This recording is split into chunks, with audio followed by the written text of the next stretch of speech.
Hi, welcome to Polyphonic Press. I'm Jeremy Boyd, and today I'm going to be reviewing the new album by the Fratellis, entitled We Need Medicine. Here we go.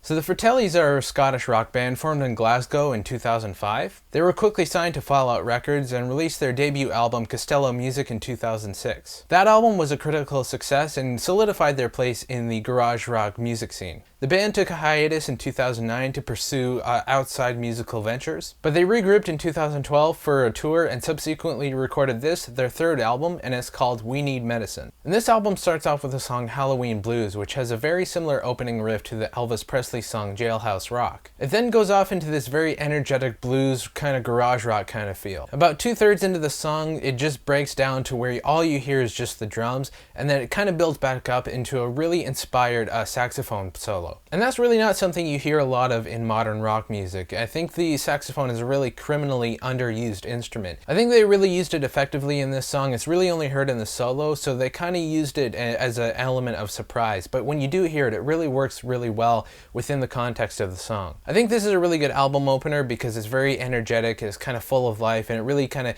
puts you into a good mood to listen to the rest of the album. The first single from the album is the song 7 Nights, 7 Days, and it definitely has a more country vibe to it. With this sort of ragtime piano and the way the guitar sounds, it really kind of has that twang to it. This really reminds me of something that Graham Parsons or later incarnation of the Byrds would do. It's country, but it still has its foot in rock music. It's a really great song and it's definitely a highlight for me, but I don't really think it was the best choice for the first single because I think this song is as good as it is and it fits in well. It's not really that representative of the rest of the album. Honestly, I think Halloween Blues or even the title track would have been a much better choice as the lead single. The song Shotgun Shoes is definitely more of a slower song. It's sort of more of a mid-tempo kind of song. I think it really has a great groove to it with the bass and the drums really locked in tight with each other. It really creates this really nice groove pocket. The song kind of glides along. It has a very easy way about it. It's not easy listening, but it's easy to listen to. I can definitely see this song being a staple in their live shows and kind of expanding it a little bit and jamming on it and sort of extending out into solos and different things like that.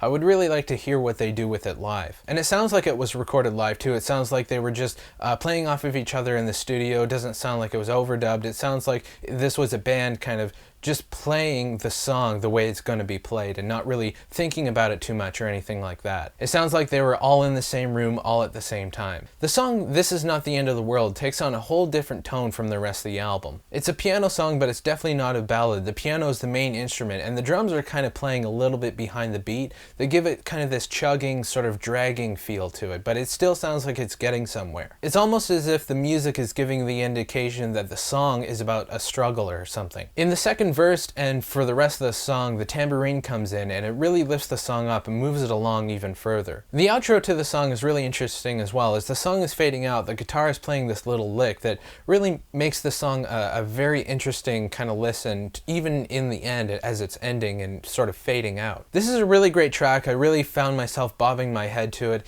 and I think this is a really good example of a band working well together. The title track, We Need Medicine, starts off with this stomp clap kind of thing that almost sounds like an old spiritual number or something like that. The song itself is a relatively straightforward pop song, although the chord changes are very reminiscent of old blues songs. So it's got one foot in pop and one foot in the blues. Sort of the contrast is really unique, and the two kind of work well together, but they're sort of opposite at the same time. Right after the guitar solo, there's a breakdown when all you hear is the piano and the drums, and to me this is probably the catchiest part of the song. It only lasts for a couple seconds, but it works to bridge the gap between the solo and the rest of the verse.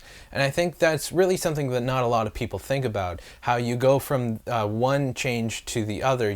A lot of the times songs change really abruptly, and they don't really think about transitioning between one part to the next. And I think that was really a clever way of doing it, and just something that people don't think about, and they actually took the time to consider it. And the end of the song I thought was really cool, how they faded the rest of the track out but kept the piano at the same level. Just a little subtle thing like that just makes the song really unique, and not many people do that. They either end the song really at a very distinctive point, or they fade everything out. And this was really interesting on how they faded most of the song out but kept the piano as the outro to the song. It was really kind of interesting how they did that to me. And the album ends with the song Until She Saved My Soul, which starts off with this big chord with all the instruments playing at the same time. And then all of a sudden the piano starts and the kick drum is playing this pulsing rhythm that really gets the song going. I'm not really sure if this was my favorite song on the album. The rhythm is kind of all over the place. The rest of the music in the song kind of lends itself to a constant sort of backbeat, but the drums are kind of all over the place. It's almost as if the drummer didn't really know what to do, so he's kind of doing everything. And I think this song could have benefited from the drummer just playing a constant backbeat rather than trying to play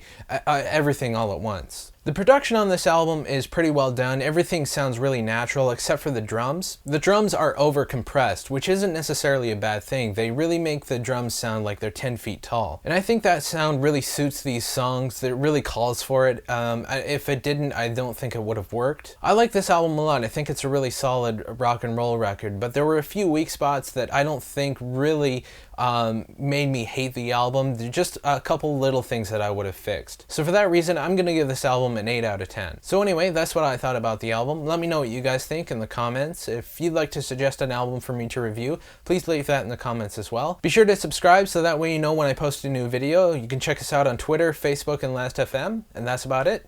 Take it easy.